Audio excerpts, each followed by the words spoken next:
I think I'm live. I am. Wonderful. Okay, great. Let me just mute my sound real quick. Okay. I, as well as Derrick Oldensmith, are associated members of T3 Trading Group, which is an SEC registered broker-dealer and member of FINRA SIPC. All trades placed by Derrick are placed through T3 Trading Group. You should carefully consider whether trading is suitable for you. Please pause the video, read this disclosure, learn this disclosure, live this disclosure. It's very, very important. Position disclosures, nothing new in swings for me. As of today, after the close, I'm still long Dropbox, MGI, BOEX, which is WeWork. They had their investor day today. Didn't look like anything really came out of that, but I did not read the press releases there, so I want to take a look at that. And INSG. Okay. Let's do it. Alright, so market had a big gap and go day to the upside. This tail, this is more what it looks like here. I don't know why it's having this glitch here. But market had a gap and go to the upside today, breaking over 4360 resistance, basically gapping over 4360 resistance overnight. Coming in, we opened around 4400, so let's take a look at SPY here. Again, right? Big gap up way over resistance, over the 21 EMA, into 440. So it was a bit of a tricky open, as it was a gap up that was fairly big, and typically you are inclined to think about fading it. But because it was gapping up over resistance, the potential for a gap and go was there as well, as shorts are trapped. Anyone that puked out over the past few days needs to or wants to buy back in. So off the open, we ripped up into 440, blipped 440, came back down. This was the time to try shorts first the high of the day, which some of us did. Basically, that was able to get your risk covered, maybe a little more. But then we really just broke higher and, traded sideways all day, ended up rolling over into the close here. So SPY's up about 0.9. Q's up about 1%, IWM up 1.6%. So IWM definitely our strongest index today, partially helped by the TLT with, while the market had a gap and go to the upside, a gap and go that faded. TLT having a gap and go to the downside here. TLT's been in a bearish consolidation for the past week or so after this fast move down post Fed day. This was Fed day, when they were sweeping TLT puts from the opening bell to the closing bell. Fast move down, bearish consolidation. Daily ADMA catches up to this consolidation, and today we have a gap and go to the downside here in TLT. That didn't really seem to hurt tech too much, but it certainly helped IWM. So again, IWM our strongest index today, but really just still stuck in this gross sloppy range that we've been in. So just back to the S&P, the market. Again, really strong off the open, bit of a blip off 440, but then clearing it really early on here with other, like for example, the IWM. I mean, this trend higher today, this strong, fierce, what I like to say, the infinite bid, until a bit of a rollover into the afternoon. I think a big clue for the market's strength today, and that it was not going to break down, was just there was no warning signs from VIX here. Obviously, again, we did roll over in the afternoon. We did get a spike here, but as the market was trending higher, this VIX, I know this is the VXX and not the VIX itself. If you want, we can take a look at the VIX. The VIX itself, basically the same picture here on the 5-minute. Where's the open here? So this is the open. Basically sold right away and just rode this ADMA to the downside, downside, downside. You actually had a downside niner here on the 5-minute, and then we reversed higher to the afternoon. But there was no warning signs early on in the morning or basically all day into the late afternoon for a market turnover. Some of us, were a little bit surprised with how strong the market was, but again, it would have been one thing if like SPY ripped up to 440 and you saw the VXX ripping up to highs as well. right? Like a SPY was around 440 here, and the VIX was making highs, that would have been a pretty solid warning sign for us. But noting that we did not see any warning signs, we kept trying to point that out here. Market really, held up well. Again, though, we did roll over into the afternoon. So where does that lead us going forward? I don't know. So again, we rolled over, we closed on lows here, but we had a really solid gap up over resistance. This is kind of what I was saying at the end of the day here to the room itself. Typically, if you were to ask me, you only get to pick one, gap up or gap down, I would have to say gap down based on the rollover and the weak close. But again, we gapped up over resistance. So I could see two things happening really going forward. We get a gap down, we get some selling, and then we get a retest of this 436 prior resistance, should be support going forward.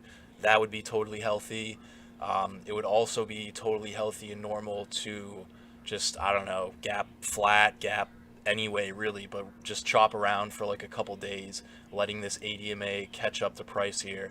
And once this, maybe we chop around above 438, but, below 442. We were noting too, above 440 here, we had a gap in SPY that went to either, depending if you look at your gaps on the low or the close, either 442 or mid 442s. But maybe we just chop around for a couple days. That allows the ADMA to catch up a bit better. ADMA catches up to 438, and we're good to go with the next big resistance point being 445 from over here. So again, we rolled over into the close. We closed on lows. Is it cause for concern? Yes. Is it cause for a lot of concern? I don't think so. What would be concerning would be either like a huge gap down back below 436, which I would call pretty unlikely. Or again, if we just get any type of gap down, any type of selling where we should bounce off of 436 and pivot off of 436. If they just lose this 436 and we just get a close at like 433 and we close back below this ADMA, that's definitely going to be more concerning if that comes. But we'll see how we develop over the next couple days, really. Again, either retest of 436, bounce off of that, or maybe just we chop around sideways here and the ADMA catches up.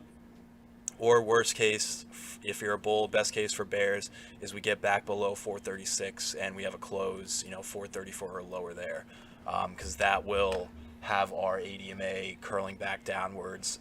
That could be, low, lower high, lower low, potential lower high, if we get that follow through. But we're gonna have to see how it develops over the next couple days. The other thing to note, which I already kind of pointed out, is this TLT gap and go to the downside. It's just day one today, but if we see this accelerate down further in the coming days, that is going to most likely shake the market up a bit as well, specifically in tech.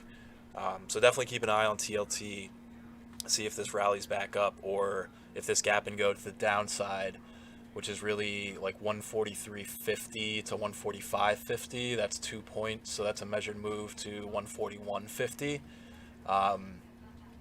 Just using simple math there. So, if we accelerate to the downside real fast, that could also definitely hurt the market a little bit. So we'll pay attention to TLT in the coming days as this SPY gap, this SPY chart, kind of develops a bit more. So let's see, what plays do we look at today? So just to highlight some plays for the day, NIO had a solid upgrade from Goldman.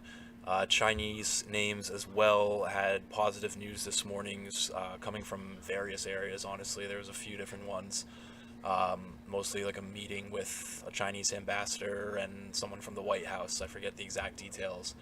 But so NIO positive on that, along with an upgrade from Goldman. We're pointing out basically every dollar in NIO here is a level. So 35 prior support that broke down. We're gapping back above this 35 here. So we're saying 35 should hold. 36 is probably going to be tough with the daily 21 EMA right here, which has been serving as somewhat solid resistance in the past.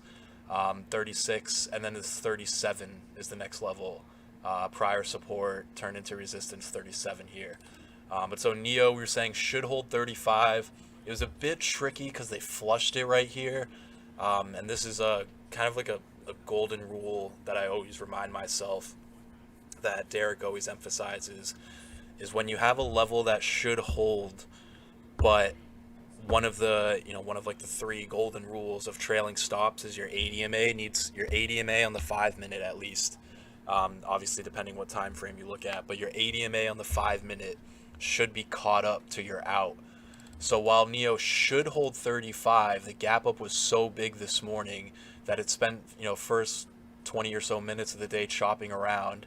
They broke 35, but it was a quick flush. The low was, 91 cents, and it was right back above 35 in the blink of an eye. So some guys were able to, to not stop out of there. Some guys were able to recognize that, it flushed, but the ADMA had caught up. So guys were able to get back in as well. We ran up to 36. 36 kind of paused us a little, grinded up higher, and then, this kind of rolled over a little bit with the end of the day there. But so NIO off 35, off that upgrade, was pretty solid. DraftKings, we were pointing out this 50 level coming into today, which, wow, now I'm seeing DraftKings. Ew, that is gross.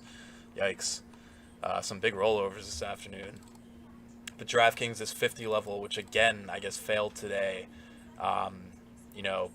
Has been failing in the past, but has not been breaking down either, and was opening basically right into 50 this morning. So we were looking at DraftKings through 50, came up over 50 here, got sold back down, but into an uptrend here, and then you can see the volume here on this second break of 50. That's where the real solid volume came in, and that's what ended up giving some continuation, although I didn't type this up for the rest of the day, so that's a bit of an ugly rollover. 50 has failed in DraftKings once again. Looks like this 51 is actually going to be a bit of a level 2 here. So DraftKings 50 gave you some cash flow, but ultimately failed. Again, I had mentioned Chinese names earlier. Chinese, so this BABA 150. 150 is a level that should hold, we were mentioning in the morning. And on this gap up, I mean, this thing just ripped right away on huge volume. You can see the volume in this morning compared to prior days, obviously higher than normal. This was, honestly, I don't even know if you could really get into this. The ADMA, by the time the ADMA caught up to day lows, we were up in the 153s here. So definitely a bit tricky unless you were kind of just blindly buying it versus 150. But they were in play this morning. There was news there this morning. So BABA versus 150 was solid. And then JD, we were talking about this 75 level here, 75 prior support that ended up failing, but we were opening right into this 75 level. Again, a bit tricky with the gap ups this morning. I mean, this is a really big gap up. Daily ADMA is at 73 on JD here. But again, the 75 was a legit level that we identified. Basically right off the open, traded through 75, held the morning low, and gave some okay continuation. So if you're in JD, going forward for today, probably going to take a couple days to chop around while these moving averages improve a bit, but 75 should hold going forward for JD. I would be careful if this loses 75 again. And then the only other thing I wrote down that kind of worked okay was Netflix short back down through 640, albeit the execution, I mean, Netflix is hard to trade, right? But this ripped off the open, then back down through this 640 here, with again, you're shorting back through 640 when the ADMA is all the way down at 618 there. That's kind of the idea with this short. I know you're fighting the strongest FANG stock out there right now. But Netflix back down through these prior day highs for kind of like a red dog reversal on the sell side. That worked okay. But yeah, other than that, it was a pretty decent day despite the rollover in the afternoon. Again, we'll see how this develops. It would not surprise me if we just get some frustrating chop to allow this ADMA to catch up. We should hold 436 as support going forward, and if we lose 436 and get a close like 435 or below, That's what the bears are going to want to see. So definitely going to be a warning sign if we lose 436 and get a close below there. And again, keep paying attention to this TLT gap and go to the downside. It's about a 2-point range here, so 2-point measured move to 141.50. Again, it's really about the speed here, so if we just speed to the downside, that is probably going to shake the market up a bit as well. Oh, and jobs number tomorrow morning. I believe it's tomorrow morning at 8:30. Yeah, jobs at 8:30 tomorrow morning. So we'll see what the jobs number brings as well and how that impacts the market and interest rates in general. And that's all I really have for today. So if you guys have any questions, thoughts, concerns, feelings, please feel free to share them now. I've noticed you and Derrick start using Vix more often. Is it something temporary because we were engaged on down, or we should start? No, I've always paid attention. We used to have Vix itself, like the actual Vix, but they started a few months ago. They started charging on Lightspeed's end for cash indexes, so like .spx, .ndx, .vix, and I don't really need to pay that extra money to see that when I can just go elsewhere and see it. So that's why we look at VXX so much. But no, the Vix Divergences has been a pretty big clue that we've been watching for quite a while now.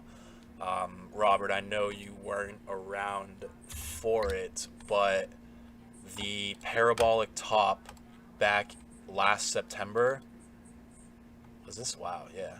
So back last September, post-COVID rally, this parabolic top, we called this top really, really well, and the biggest sign for that top was VIX increasing with that market rise. So what did I say that was? September?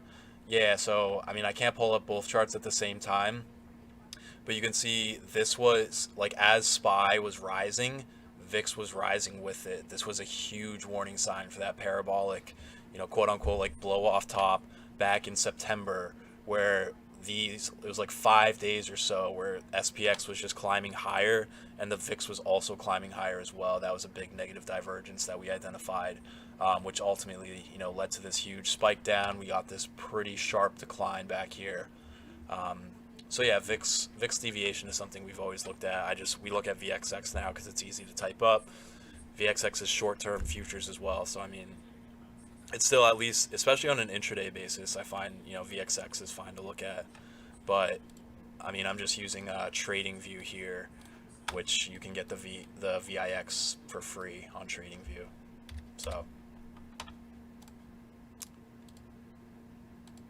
feeling I'm not sure what YT means. Feeling bullish with the QQQ pullback. Fundamentally, what do you think happens with everything going on? QQQ intraday pullback, I mean.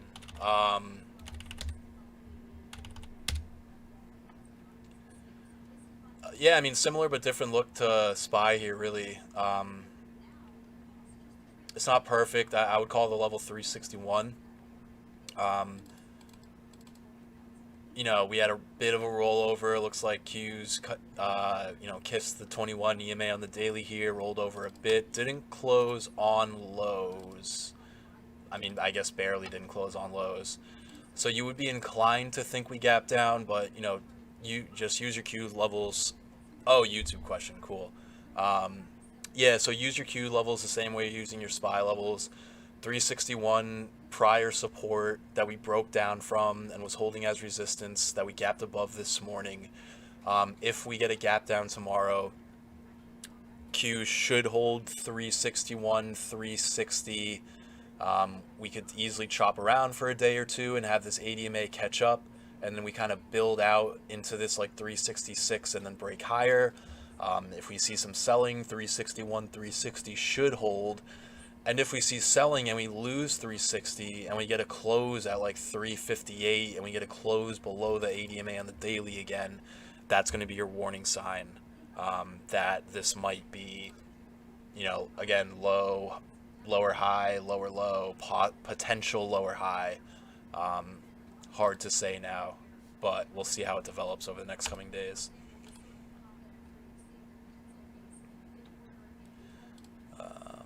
DNA for tomorrow.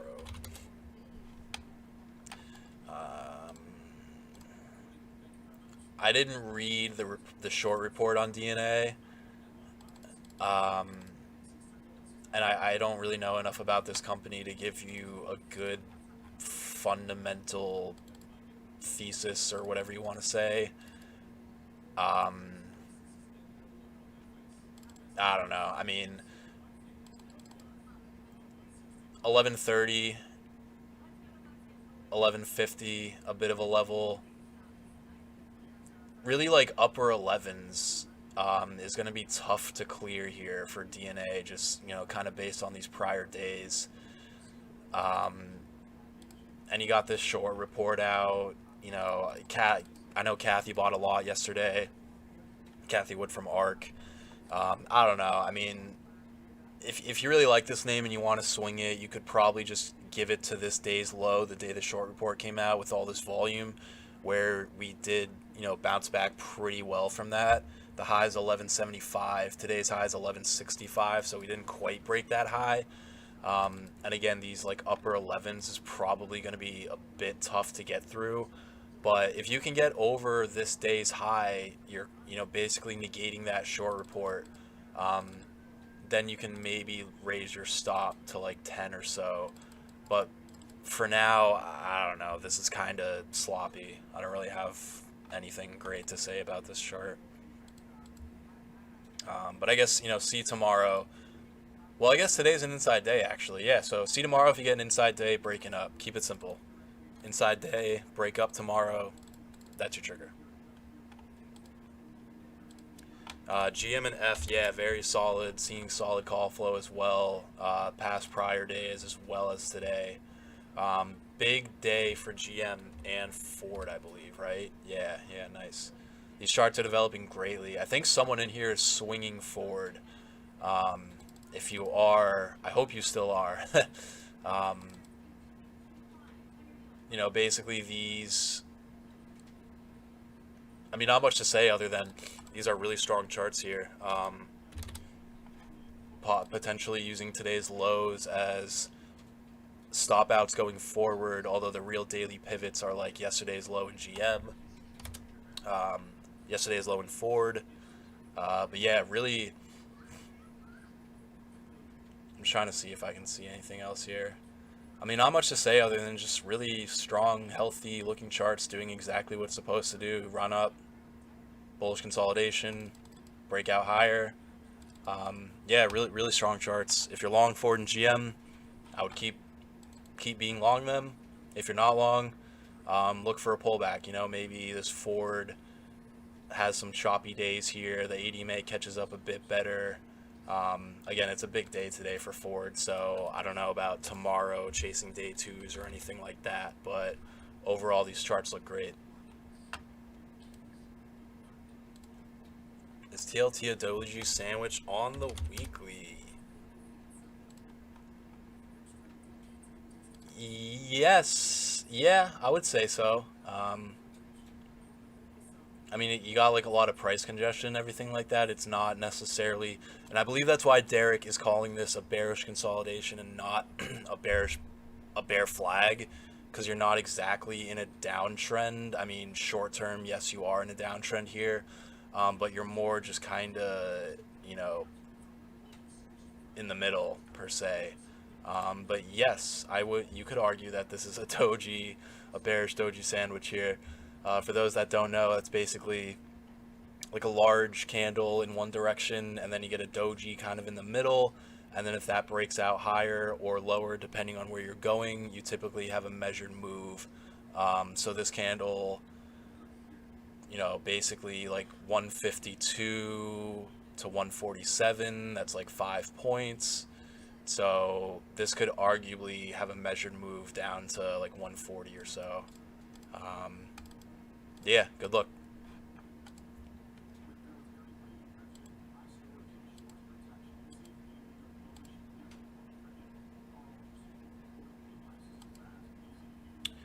Um, if anything, the 10-year is probably, if I had to pick, I would say the 10-year is more important. We just look at the TLT because it's very thick. It's a very thick traded ETF, and it shows interest rate movements well enough. I can certainly, again, same way I can go to TradingView and type up the VIX, I can certainly just type up like the US 10-year and see what that's doing. But, you know, it's just like a broad kind of picture of what interest rates are doing is why we look at TLT. Um, I know it's the 20-year, not the 10-year. People also look at, the 10 and the 30 together and everything like that. But yeah, it's just kind of a broad view of what interest rates are doing.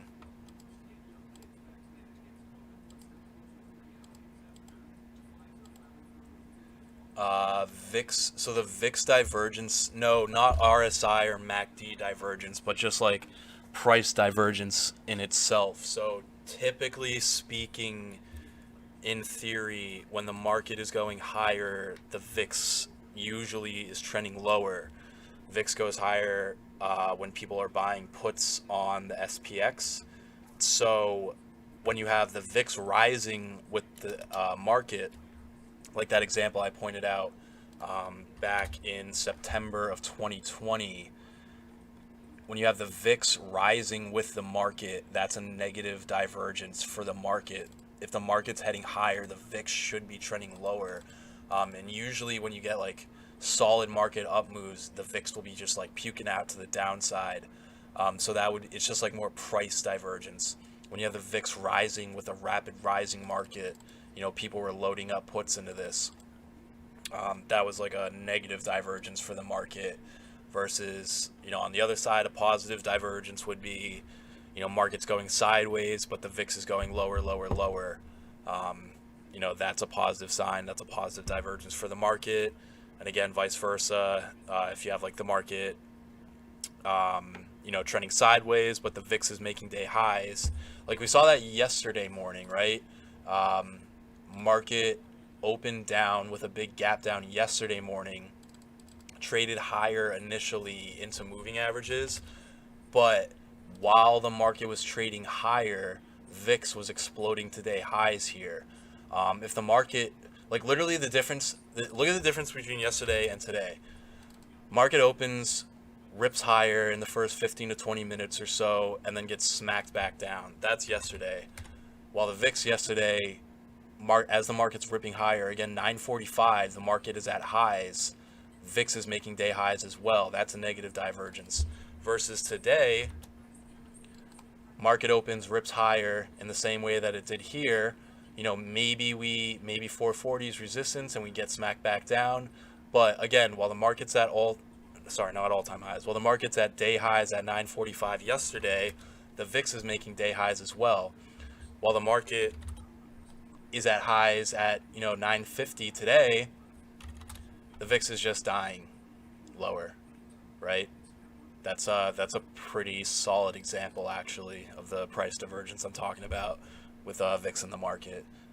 Just you can see that action early on, and this was an early warning sign yesterday that the bounce might get faded a bit. It's not predicting that we're going to go all the way back to down lows and break lows, but it is a bit of a warning sign.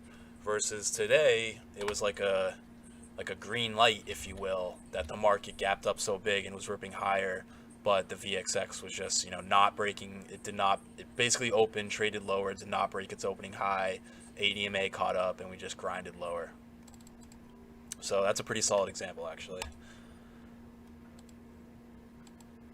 Pat, ever trade SSYS? I definitely have. This is a 3D printing name, right? Similar to Triple D. I definitely have traded this. I don't trade it often. I think I only traded it during like the short squeeze days. Yeah, look at that. Is that what Triple D did? Yeah, jeez. I've definitely traded it during like the short squeeze days, but other than that, not really. I don't know if you have a specific question on this, but this 25 level is a bit interesting here. Breaking over this, mid 24s. solid day today. Did this close over 25? It did just close over 25. This is starting to look okay, actually. 25 is a pretty solid level for this. See if this consolidates a bit better. Like you're closing over 25 here. Daily ADMA is at 23. See if this can consolidate and build out some type of, bullish consolidation with the ADMA to catching up, and then this is a potential breakout play through 25 in the coming days, actually. Kathy buying SSYS. Yeah, she has Triple D too, I'm pretty sure.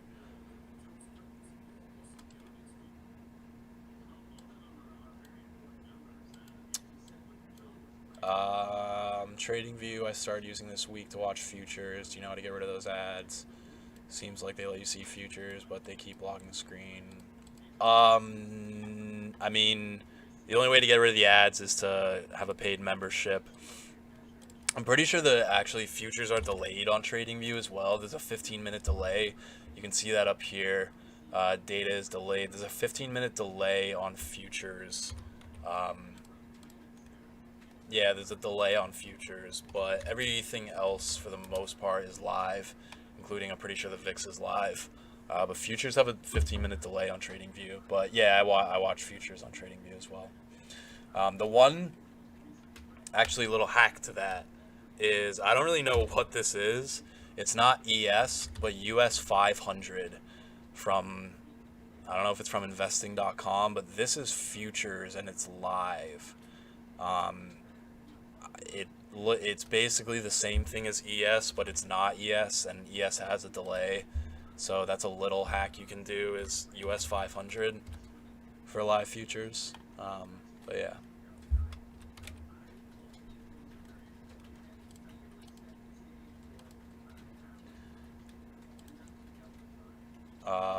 What are the chances it opens up higher? Mohammed, I assume you're asking what are the chances we gap up higher in the market? 52.8%, I would say. I don't know. It's a coin flip, really. Again, I know we rolled over into the afternoon and we closed pretty weak here, but it was still arguably somewhat of a gap and go day. I don't know. It's a coin flip. It could go either way here. But either way, it's probably going to be a small gap, would be my guess. Whether we gap up or down, I doubt we have like a 1% gap. But, whether we gap up, if we gap up, that's probably going to be a bit fadeable. If we gap down, again, 436 should hold. Which way we gap, I don't know. I'm not good enough to guess that.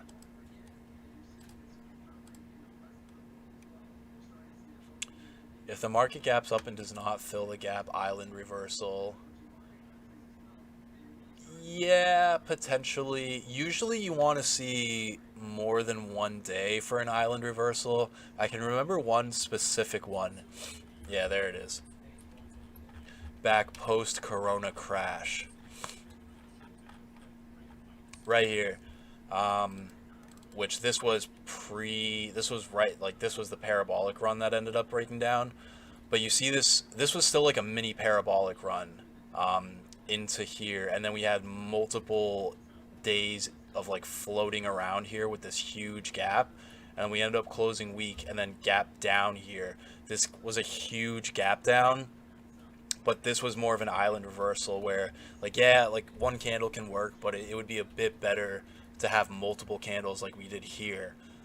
This was like a prime island gap down reversal where we had this huge gap down. You're inclined to think, okay, big gap down, buy the dip, but because we're gapping down like way below, everyone's out of the money. This ended up being like a huge down day. I remember this day. This was tough. But yeah, I remember that day. So yeah, it could be Rich. I think Rich asked that. Yeah, Rich asked that. It could be Rich. But it would be more brutal if we chopped around for like 2 days and then we had a big gap down below 436, that would probably have a bit more of a negative reaction than just this one day where, we're gapping up.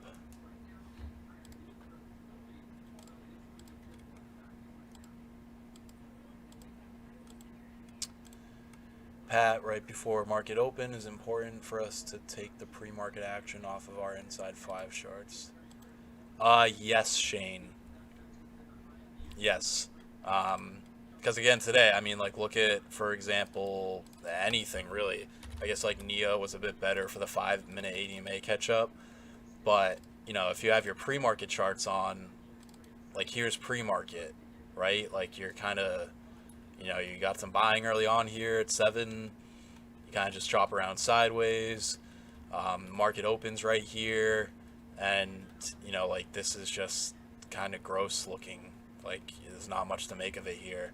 But if you take it off and you're observing the actual gap, and that's what we mean when we're saying, we're extended because of the gap up this morning, we're extended to the upside, or we're extended to the downside. That's what we're referring to as the 5-minute ADMA on your 5-minute chart. But yeah, not including pre-market action. Here, if you're including pre-market action, you're not extended at all. You're just, I don't know, just right in the middle. Versus here, you're very extended. You got to let this 5-minute ADMA catch up, right? So yes, Shane. Not that pre-market action isn't necessarily important, but in terms of when you're observing your gaps and waiting for the ADMA to catch up, yes. Yes, happy birthday, Josh Leffler, the Iceman. PLTR, I'm still short. Congrats on holding that. I'm jealous. I was short in PLTR. This thing was up at mid 26s after hours on this day, and I ended up getting out for a small loss. I'm still short. Would you get out? No, I wouldn't get out. I don't know if you have your entire position still. If you were shorting, even if you started at 25 and shorted more into 26s or something like that, you're probably decently in the money. So you have a half a position. I would maybe take a little more exposure off. It's kind of neutral, bearish neutral here, where you got this big red Maribozu, big red candle here. Your moving averages are sloped down, but this 22 is solid. This 23 to 21-ish area is support as well. So I would maybe take a little bit more off and then see if you can get it down to 22. Otherwise, you probably got to use this candle as your out. But that's some solid room. That's over 2 points to give back. So I would hate for you to give back a full 2 points.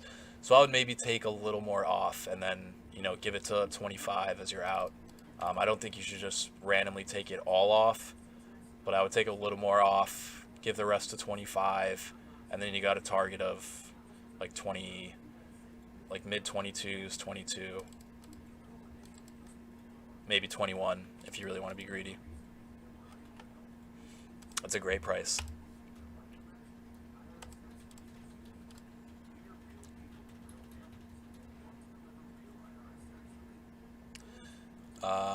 Let's see here. So when you were saying about negative divergence between SPY and VIX, we can say negative divergence between TLT and QQQ. Yeah, kinda, Robert. They're somewhat correlated, but definitely not as directly correlated, whereas literally the VIX measures put buying on SPX, it's pretty directly correlated. You're welcome, Natalie. So yeah, but if you got flows in the bond market and flows in the equity market are two different things. So for example, today TLT had a gap and go to the downside. You would think this would crush tech today, but Tech was really just trading with the market as a whole. Tech basically traded with SPY, strong off the open, rolled over into the afternoon. So, and for anyone that's listening on YouTube, Robert's asking about correlation between TLT and QQQ and looking for divergence there. Same thing as SPY and VIX. So yeah, I mean, they're somewhat correlated, but I would not treat it the same as when you're looking at SPX and VIX, because literally VIX is directly, I mean, it directly plays into it. A spike in VIX is a spike in put buying on the SPX. So yeah. Can I look at GM? For sure. I think we did look at this, but I mean, these charts are looking great here. These are definitely more swing trading vehicles than day trading vehicles, I think. But overall, this is building out exactly how you would want it to. Really nice rounded bottom here. I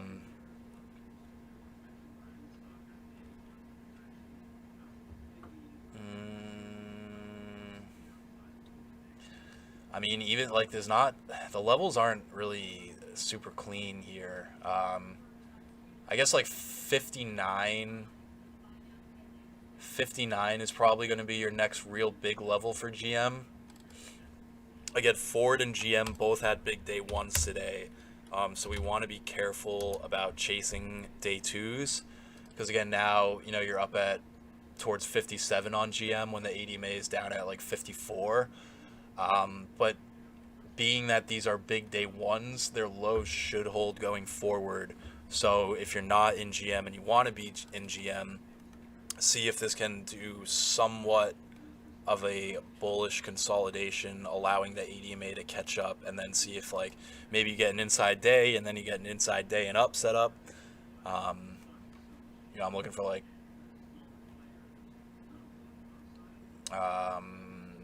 I don't know, I can't even really see a good example in the past. But yeah, basically, solid day one for GM as well as Ford. Careful just blindly chasing it on a day two. But see if this can set up a little bit better and you get like an inside day and up setup. 1550 for Ford are your next levels, and then GM, your next solid level is probably this 59. Not super clean, but solid day ones there. I would think the lows for GM and Ford should not break going forward if they're going to keep trending very strong.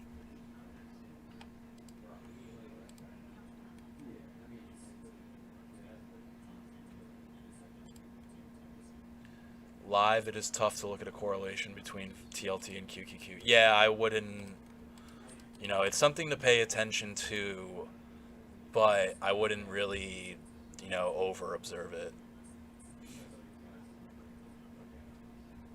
Do I pay attention to VXN, which is VIX for NASDAQ? I know about VXN, wondering if that makes much difference in reading a QQQ play. I mean, I know about VXN. I don't really necessarily pay attention to it. The SPX has such heavyweights from like FANG and everything that, the SPY and Qs, they don't trade perfectly correlated, obviously. You can have days where Qs are weak, but IWM is super strong, so the SPY is kind of in the middle. So, I mean, I know about VXN. I don't necessarily pay attention to it. I probably should watch it. If I'm trading the Qs, I probably should watch it more. But at the same time, like, if I'm looking at like SPY and Vix Divergence and I'm seeing a clear warning sign, either, like a green light, a good sign, or a warning sign, a bad sign, if SPY is really going to roll over in a real way, if the SPX is going to roll over, the NASDAQ's probably going to somewhat roll over too. So my answer is kind of yes and no. But if you mostly trade Qs, definitely something to watch for sure. But I do know about it. Yeah, non-farm payrolls. Yeah, unemployment tomorrow at 8:30. So that'll be an important number, the jobs number tomorrow morning at 8:30. We'll see how that affects the market. We'll see how interest rates respond to that as well. Did you guys trade UNFI today? I did not trade UNFI. It was mentioned in the morning meeting today. really nice consolidation that this is building out after this huge earnings day. We pointed out 46 is the level that it really should hold, which it did hold today. It's a pretty thin name. You can see on the 5-minute chart. You have like literally gaps on your 5-minute chart here, which is kind of ugly. So yeah, not a great day trader for sure, but obviously a solid name. Fundamentally off these earnings. So keep it simple. 46 should hold. This probably needs a little bit more time. I know that ADMA has caught up, but it was such a big rip. This probably spends more time building out somewhat of like a, asymmetrical triangle or something like that. But 46 is your level on the downside. 46 should hold in UNFI, but I didn't trade it. I'm not sure if anyone else did. But UNFI 46. Can I comment on the volume with GM? Solid I mean, it's not necessarily an initiation bar per se. I mean, I guess 55 was kind of a level. So I guess you could say this had like an initiation bar through 55. It's also just a big day one, so the volume's really solid. This is just more reason to highlight that, if these trends, both GM and Ford, Ford same thing here, right? Pretty nice volume for Ford on this kind of like big day one. These lows should hold going forward if these trends are to basically trending strong the way they are. These are some solid rounded bottoms here. GM obviously has like a lot of prior price consolidation, so you're definitely going to be running into resistance as you work your way up. But yeah, solid volume for GM. Nothing like special or crazy or mind-blowing or anything like that. I guess you can take a look at intraday volume is okay. It's not really anything too notable. But again, all the more reason to say that these are solid day ones. The lows should hold going forward for GM and Ford if they're going to stay in a super strong trend.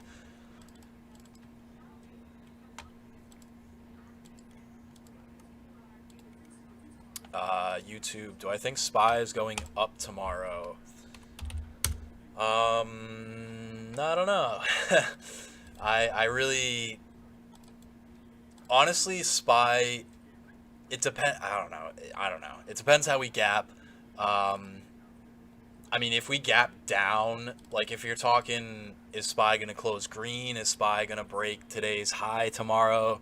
If SPY gaps down into 436 and then we pivot off of 436 and SPY goes up tomorrow, but SPY is below today's low, does that count as SPY going up tomorrow? You know what I mean? So I don't know. It's hard to say. Again, basically just going forward for the market here, it's a bit tricky as we're kind of right in the middle in neutral territory. On the upside, 445 is our next big level that we have to get through. We did roll over today and close weak, but it was a pretty solid gap up with the ADMA lower here. So I could see us chopping around while the ADMA catches up. If we gap down, 436 should hold.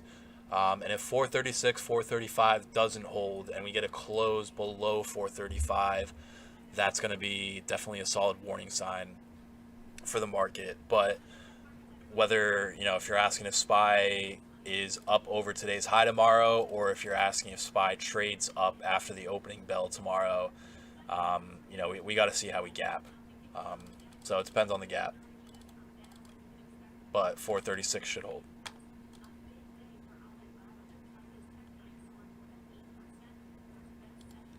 How can you see buy and sell points on the chart?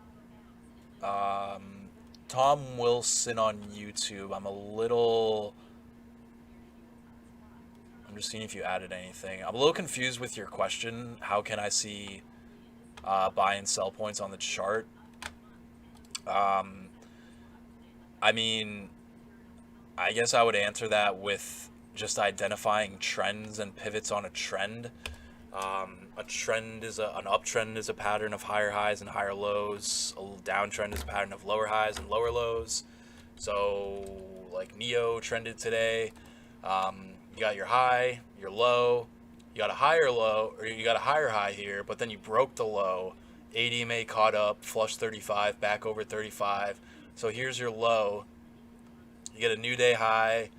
You get a bit of a pivot off of here, new day high, bull flag, pivot off of here. So you have your low, higher high, higher low, higher high, higher low, higher high, higher low, higher high, and then over here your potential higher low breaks down, and that breaks the trend. And that's how you trail as well, is you trail based on the uptrend. You trail based on your pattern of higher highs and higher lows, your pivot points. Your pivot points are where, you know, buyers take control of sellers and sellers take control of buyers. So, you know, when you're trailing, you don't just trail bar for bar, because you're going to get, you know, bars like this that shake you out. But really you just got to trail based on your pivots of higher highs and higher lows. But again, I don't know if that helps at all, but I'm a little confused on the question. How can you see buy and sell points on the chart?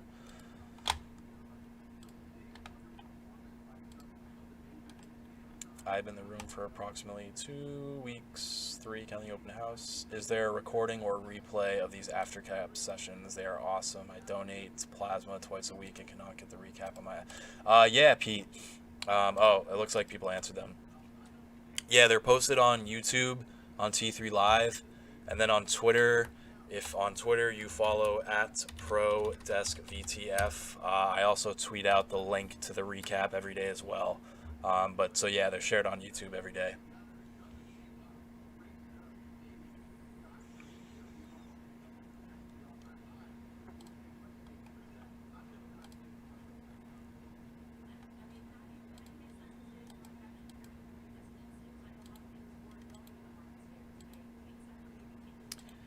Max on YouTube. I see the buy and sell volume bars, but can you estimate the delta or which side the absorption is building on? Did you ask about GM volume?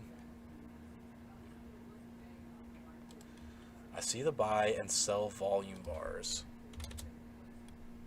but can you estimate the delta or which side the absorption is building on? I know. I don't really know. I don't know if you're talking about like a certain 5-minute bar or like a certain 15-minute bar, or if you're talking about the day as a whole, or if you're talking about like option flow.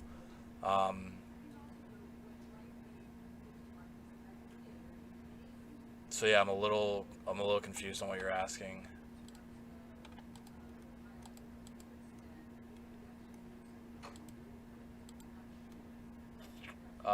What moving averages are you using? An 8 EMA. For equilibrium, we look at an 8 EMA and a 21 EMA on all time frames. So whether it's your daily chart, your daily moving averages, or whether it's your 5-minute chart, your 5-minute moving averages, but an 8 EMA exponential moving average, and then a 21 EMA exponential moving average. This is VWAP. And then on my daily, I have I guess not on this chart, but I usually have a 50 SMA simple moving average, and this is a 200 SMA simple moving average. So 200 simple moving average, 50 simple moving average, and then 8 exponential moving average, 21 exponential moving average. Can I review Uber today? Bought the opening drive, gave a good move, but didn't give much continuation. Yeah, sure. Yeah, Uber, we were looking at this morning as it was gapping up really over this kind of range, this bullish consolidation range that's been building out. I guess you could have used like 47.50 as somewhat of a trigger. You're saying you bought 47.60s, gave a good move, but didn't give much continuation. Great price on that buy for sure. Yeah, I mean, just look at where it is on the daily with your daily ADMA down here. This was kind of like the tricky part of the morning, was things were gapping up so big that we were fairly extended, where it was like, okay, is some of this going to be a gap and go? Is some of this going to get faded? So, I mean, Uber looks really good for sure. But again, this daily ADMA is down at 46 here. So, yesterday was arguably a day one for Uber. So today being a day two, this is why we argue not to really chase day twos. They can go sometimes, and you can get another solid, green bar that closes on the highs of the day. But usually day twos are a bit more tricky. Uber yesterday was a solid day one here. So let Uber, this 48 is definitely a level in Uber here. So let Uber build out a bit better into 48 here. Maybe we get an inside day tomorrow. 48 doesn't break, the ADMA catches up better, and then you get an inside day and up through 48 for a breakout. That would be actually a nice idea. I don't know if that helps, Robert, but yeah, just, on a day two on a gap up, just kind of choppy today.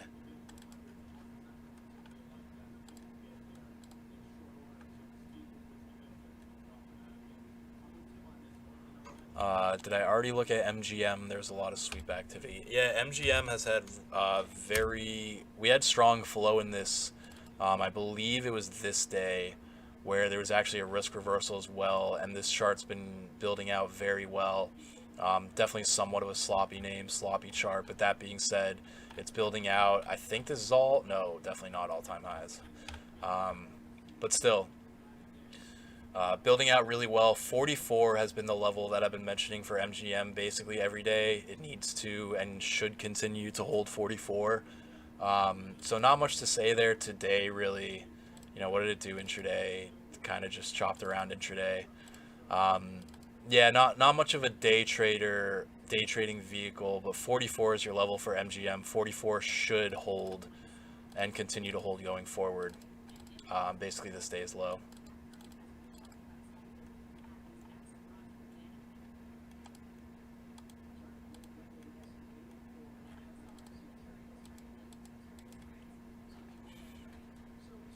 I'm just looking at YouTube questions here. I do have to call this in a couple minutes. Speaking of opening drive, do you use opening ranges? Opening drive and opening range trades, Max, is something that I love to use for day after earnings trades. Because typically for earnings movers, the day after they report earnings, or I guess if they reported that morning, the day of, typically you want to be trading in the direction that that name is trading.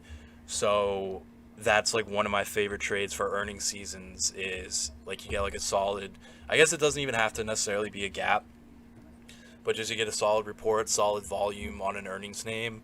And depending, where the daily is as well, if it's built, if it's into a daily level, into daily support, or into a daily potential breakout or something like that, I'll use opening drive ranges. So I'll wait anywhere from 30 seconds to 5 to 10 to 15 minutes, really depending on the name, depending on how the name trades, if it's super thin, if it's super spready, what the volume looks like, and everything like that. But yeah, I use opening drive trades, and it's something I really like for earnings plays, because earnings names are going to trade that day just based on how big money is adjusting in that name. They're not necessarily going to trade with the market. So you could have, whatever the market's doing that day, you could have something just trending up or trending down all day based on earnings. So yeah. Any other questions, guys, or think we're good for today? Cool. Yeah. Okay. So again, going forward for tomorrow, we'll see how we gap. If we gap down, 436, 435 should hold. If we gap up, we'll see how much we gap. I highly doubt we have a 1% plus gap, but you never know these days. If we gap up, 445 is our next big level to watch. 442 as well, this kind of like gap resistance, which we did fade off of today. But yeah, we'll see how we gap. We'll see how TLT gaps as well. We'll see what the jobs number report looks like tomorrow, 8:30 in the morning, and we'll go from there. So thanks. Have a good night, everybody.